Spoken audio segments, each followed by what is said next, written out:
Hello दोस्तों, तो हमारी आज की कहानी है नंद ने घमंडी भाभी को कैसे सिखाया सबक पार्ट 2।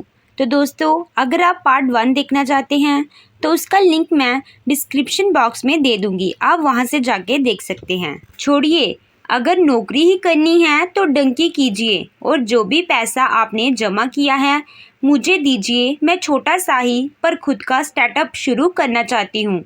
मैं मेरा बुढ़ापा गरीबी और तंगी में नहीं देखना चाहती हूँ, निर्मला गंभीर स्वर में बोली।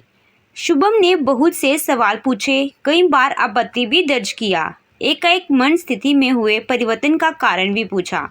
निर्मला ने चैन की चोरी का इल्ज़ाम उस पर लगा है यह भी बताया। फिर वह यह कहकर फ़ोन रख दी कि भाभी इसलिए यह कह सकी क्योंकि उसके पास धन है, उसका पति अच्छे पद पर है, उसे लगता है कि हम उसके सामने कुछ भी नहीं हैं। पहले माँ पिताजी से अनुमति लो, उसके बाद आगे की सोचेंगे। मैं एकदम से नौकरी नहीं छोड़ूंगा, पर अपना भाग्य बदलने के लिए कुछ भी करूंगा। पति से बात करके निर्मला ने फ़ोन रखा ही था कि नीरज का फ़ोन आ गया था। उसकी इच्छा तो नहीं थी कि बाई से बात करे, पर कितनी बार बाई का फ़ोन इग्नोर कर पाती। और फिर जो कुछ भी हुआ था उसमें बाई की क्या गलती थी। उसने एक बार कॉल उठा लिया। निर्मला, सॉरी भैया, मैंने भाभी के गहने नहीं चुराए हैं। मैं जानता हूँ मेरी बहन ऐसी गिरी हुई हरकत नहीं कर सकती। भैया, यह बात तुम्हारे जानने से कुछ नहीं होता। तुम्हारी पत्नी भी यही समझती तो कोई बात होती। मेरी पत्नी तुम्हारी भाभी नहीं। नहीं, अब वह भाभी कहलाने का अधिकार खो चुकी हैं।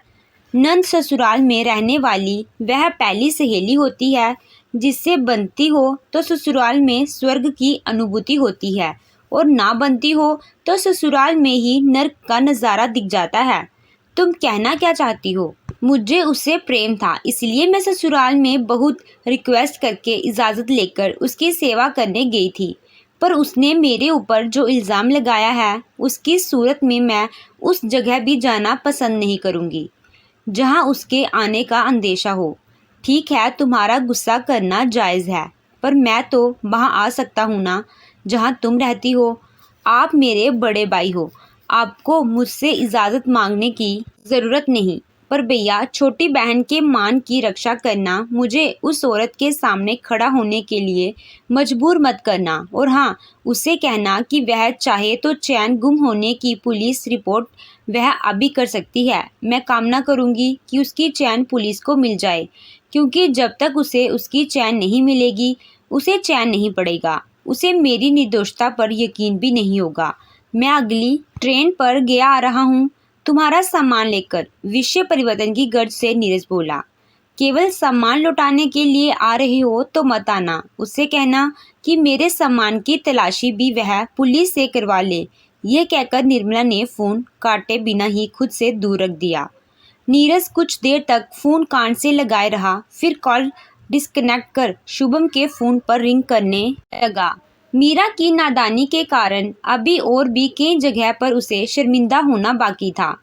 मोहन बाबू का गया की एक अच्छी कॉलोनी में 1200 वर्ग फुट क्षेत्र में बना एक 3 मंजिला मकान था। यह मकान उन्होंने खुद की कमाई से बनवाया था। ग्राउंड फ्लोर में 2 दुकान थी, जिसमें से एक किराए पर चढ़ा हुआ था और दूसरा आज तक किराए पर लगा ही नहीं था। उसे खाली दुकान में वह लोग स्कूटी, बाइक और एक ऑटो खड़ी करते थे, जबकि वहां रखने के लिए एक छोटा सा गैराज भी मकान में बना हुआ था। मकान बनवाते समय उन्होंने एक फ्लोर किराए पर देने की सोची थी। बाद में मन बदल गया था और दोनों फ्लोर उन्हीं के नीचे इस्तेमाल में था। इस समय देवर आशीष 12वीं का छात्र था और बिन्नू, जिसका स्कूल का नाम बिमला था, वह 10वीं की छात्रा थी और इस साल बोर्ड की परीक्षा देने वाली थी। डाइनिंग रूम में आशीष, सास और ससुर मोहन बाबू खाना खा रहे थे। अन्य दिनों के विपरीत आज बिन्नू किचन में रोटियां सेक रही थी और निर्मला खाना परोस रही थी, जबकि हर रोज़ निर्मला रोटियां सेकती थी और बिन्नू खाना सर्व करती थी। पापा जी, क्या मैं आपसे बात कर सकती हूँ? टीवी पर नज़र बढ़ाए भोजन कर रहे मोहन बाबू से निर्मला ने अनुमति मांगी। मोहन बाबू ने रिमोट से टीवी का वॉल्यूम कम किया। आश्चर्य से निर्मला की ओर देखे। उन्हें ताज्जुब हुआ था कि जो बहू कोई भी बात सास के माध्यम से उन तक पहुंचाती थी, आज खुद ही बात करने के लिए आ गई। आखिर क्यों? मुझे आपसे कुछ बात करनी है, निर्मला सहमी हुई बबहीन स्वर में बोली। पापा जी, आपने मकान के ग्राउंड फ्लोर पर जो दुकान है, जिसमें से एक दुकान अभी खाली है, तो मैं चाहती हूँ कि आप मुझे थोड़ी सी आज़ादी, थोड़ा सा सहयोग और कुछ करने की अनुमति दें। किस तरह की आज़ादी, किस तरह का सहयोग और क्या करना चाहने की अनुमति चाहती हो? सबसे पहले तो मुझे स्कूटी चलानी सीखनी है, उसके बाद कहीं आने जाने की अनुमति चाहिए। तुम स्कूटी चलाना चाहती हो? तनिक हैरानी से बोले। इसमें गलत क्या है? मैं तो चाहता हूँ कि बिन्नू भी स्कूटी चलाना सीखे। यह सब आधुनिक जीवन शैली की सुविधाएं हैं, एक हुनर है जिसे आजकल के बच्चों को सीखना ही चाहिए। और क्या चाहती हो? ससुर बोले।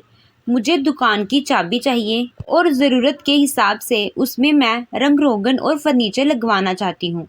थोड़े बहुत सेल्फ भी लगवाना चाहती हूँ, निर्मला बोली। किस चीज़ की दुकान खोलना चाहती हो? जैसे कि दूध की थैली, ब्रेड बटर, कोल्ड ड्रिंक, सूजी, मैदा, बेसन, नमक, आलू, प्याज, बच्चों के लिए फ्रूटी, बिस्कुट और चॉकलेट जैसी चीज़। हमारे मकान और दुकान मुख्य सड़क पर हैं। चारों ओर घनी आबादी है, पर प्रॉपर मार्केट यहाँ से दूर है। छोटी मोटी चीज़ों के लिए बाजार जाना पड़ता है। कई बार सामान से ज़्यादा कीमत का पेट्रोल चल जाता है। अगर हम लोगों को सुविधा देंगे तो हमें भी थोड़ा बहुत लाभ होगा, निर्मला बोली। अगर दुकान नहीं चला तो? ससुर मोहन बाबू बोले। ऐसा होना तो नहीं चाहिए, पर अगर ऐसा भी हो गया तो बहुत अधिक ही की हानि नहीं होगी।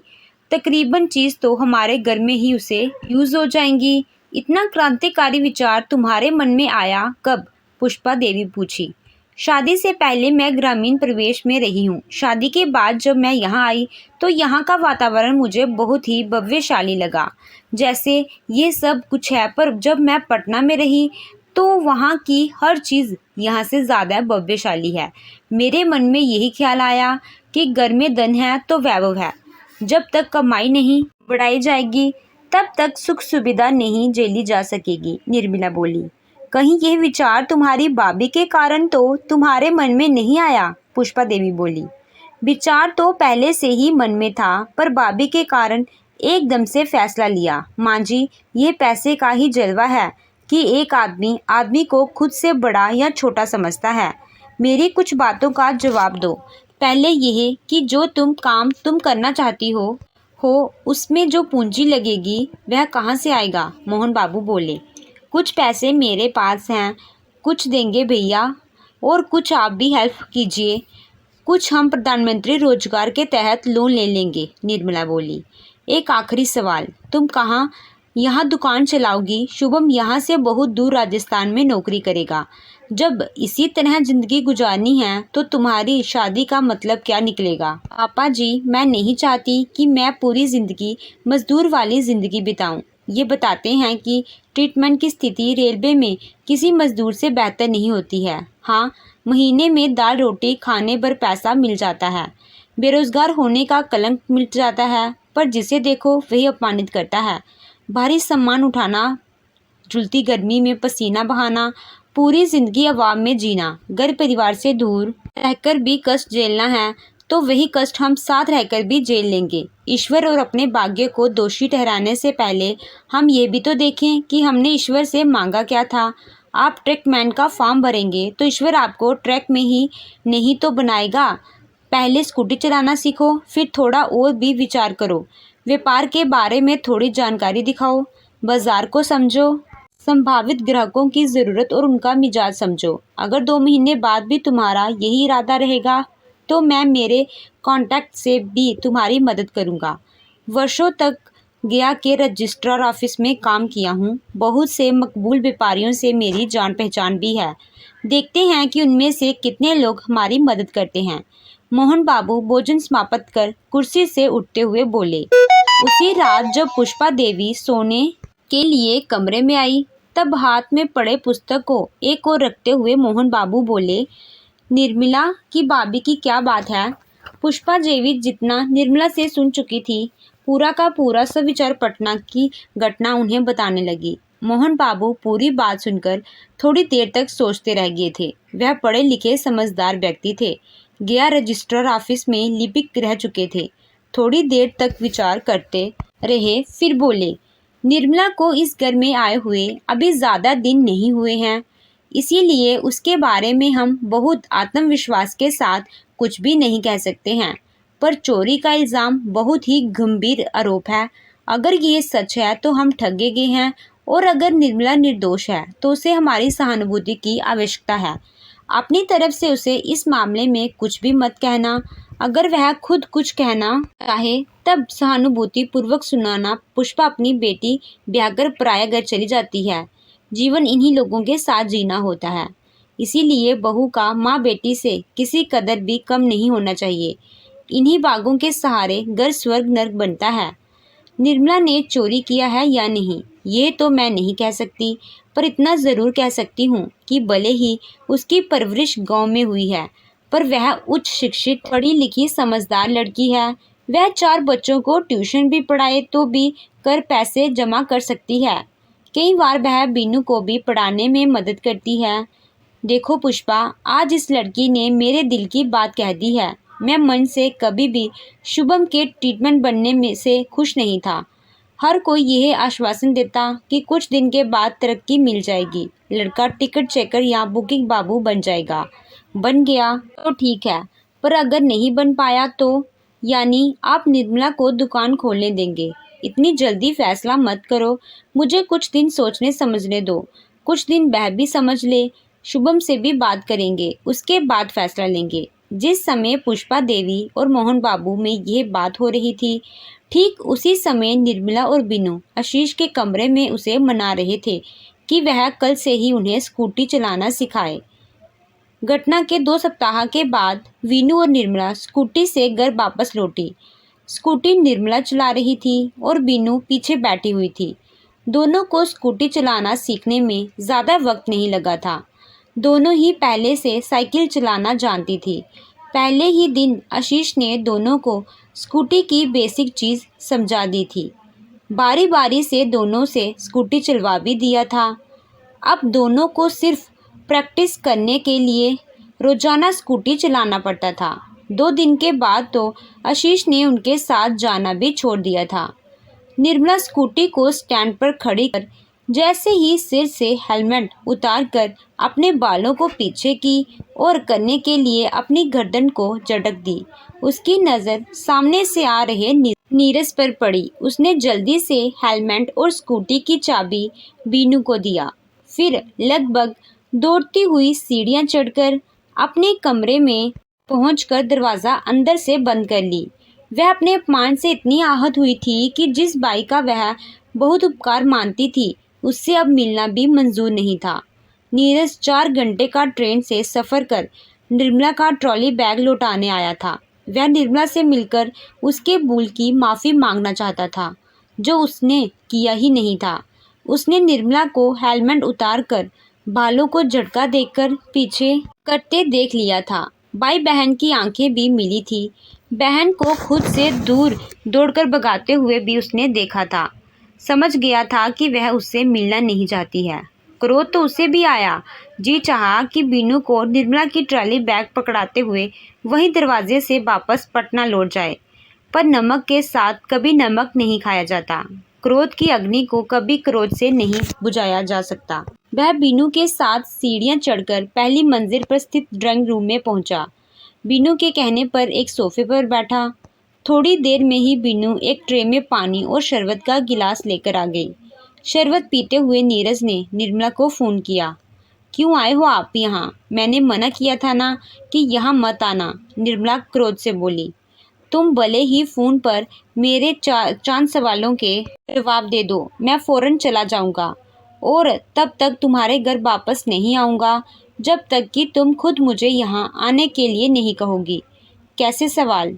क्या मैं तुम पर कोई इल्ज़ाम लगाया? नहीं, आपने नहीं, पर इल्ज़ाम लगाने वाली आपकी पत्नी है। वह पत्नी किसने पसंद की थी? क्या मैं लव मैरिज की थी? मेरे लिए मीरा का चयन तुमने ही किया था, माँ बाबूजी ने किया था। मीरा मेरी नहीं तुम्हारी पसंद थी। निर्मला को कोई जवाब नहीं सूझा तो वह रो पड़ी। खरहाटी हुई सी बोली, भैया मैंने चोरी नहीं की है। मैं जानता हूँ कि मेरी बहन निर्दोष है, पर तुम ही बताओ कि मैं क्या करूँ। क्या मीरा को छोड़ दूँ, उसे तलाक दे दूँ या उसकी हत्या कर दूँ?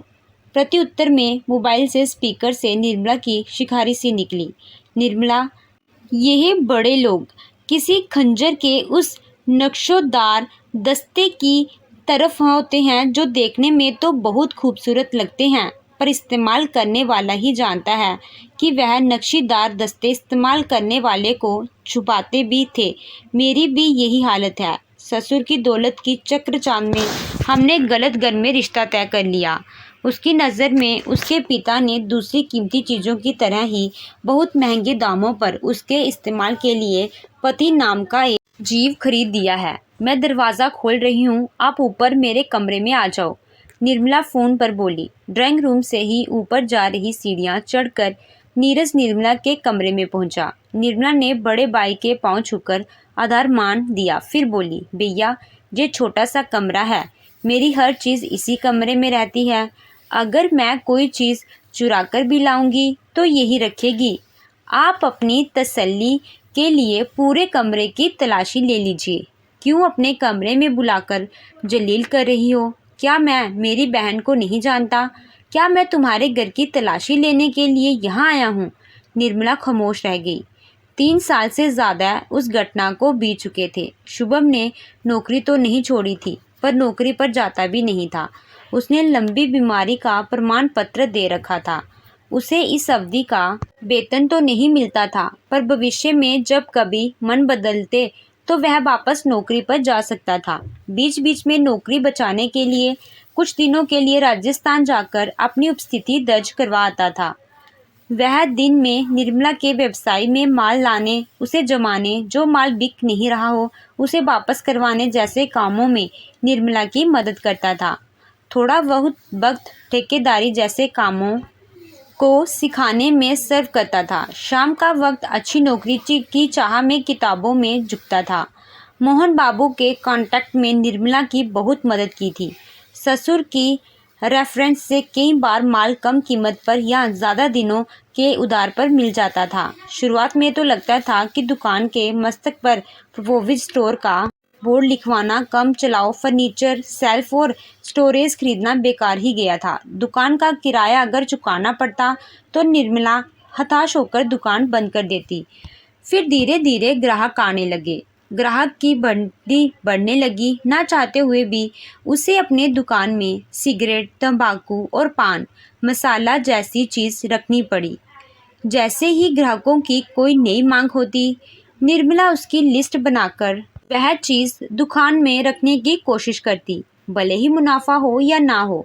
ग्राहकों को खाली हाथ नहीं जाने देना चाहती थी। निर्मला का श्रम बढ़ गया था। उसे घर में भी सहायता करनी होती थी और दुकानदारी तो देखनी ही थी। रिटायर मोहन बाबू की बैठक दुकान में ही होती थी। ससुर से निर्मला को बहुत सहायता मिलती थी।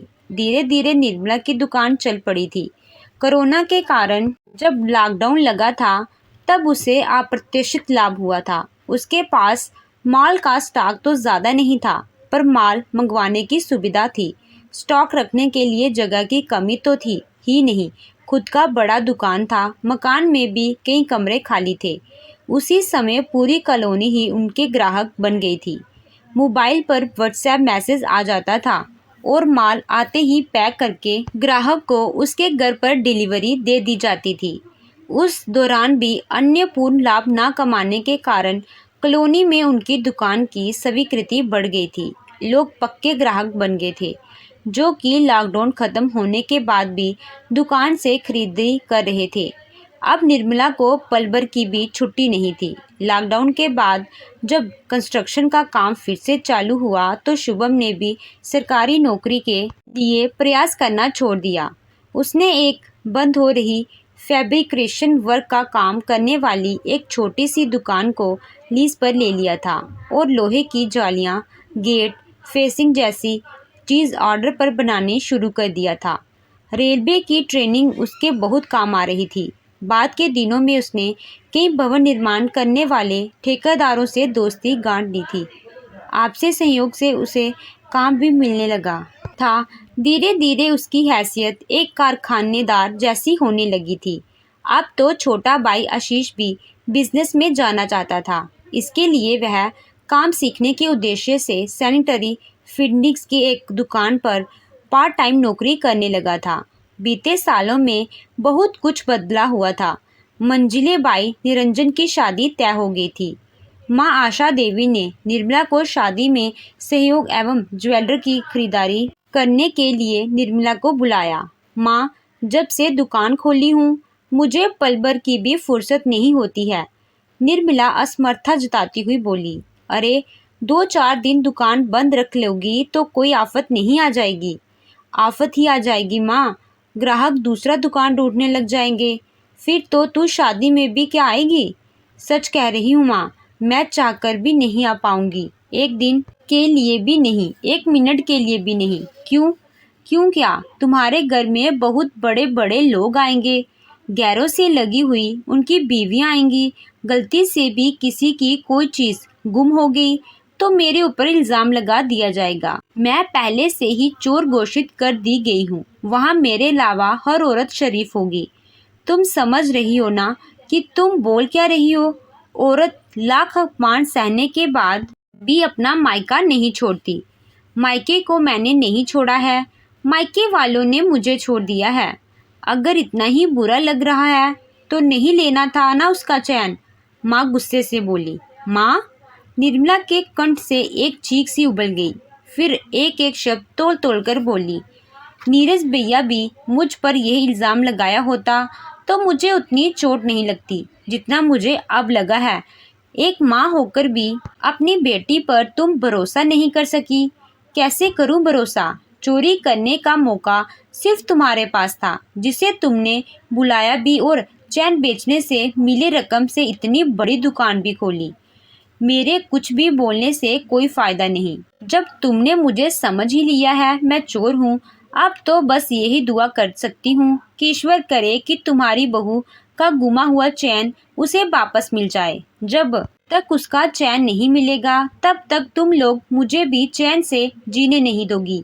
और हाँ, एक बात और जो मेरे मन में शुरू से था पर मैं उसे जुबान पर कभी लाने की हिम्मत नहीं कर सकी। इजाज़त हो तो बोलूँ क्या?